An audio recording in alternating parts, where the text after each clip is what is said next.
you know that pumpkin came from America? Seriously? No way! And apparently it was introduced to Africa, Europe, and Asia only after Columbus discovered the New World. Somehow I just don't believe this. So I've decided to investigate.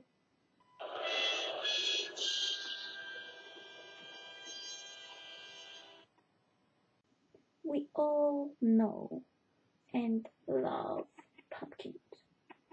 They are a staple food on all continents, with the exception of Antarctica. According to the archaeologists, the oldest pumpkin seed found in Mexico dates back as far as 9000 BC. But how did the pumpkins and the rest of the squash family get to Europe, Africa, and Asia? That's a topic of the great conspiracy.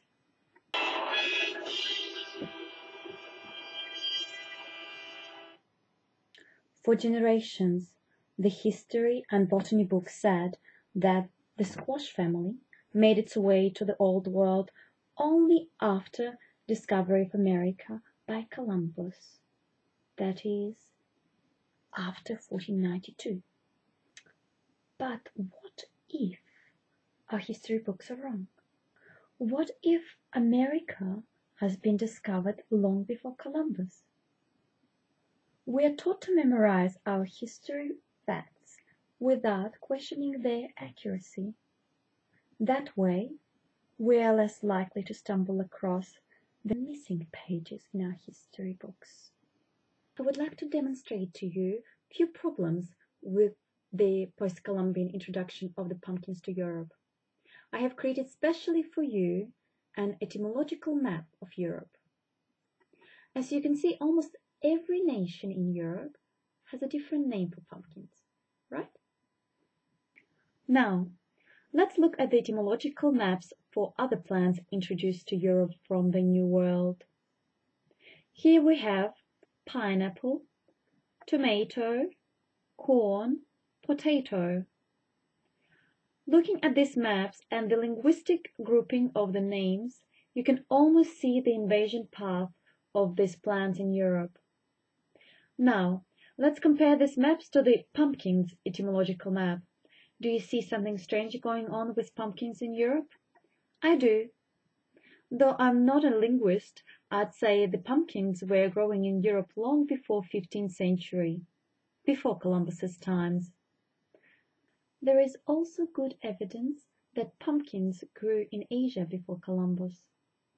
For instance, the writing of Jia Cixi from the 6th century mentions the pumpkin. A number of classic Chinese botanical and medical texts do so too, or at least they all use a term that was later applied to the pumpkin. We could dismiss this fact as a mistake, but perhaps someone brought pumpkins to Asia before Columbus.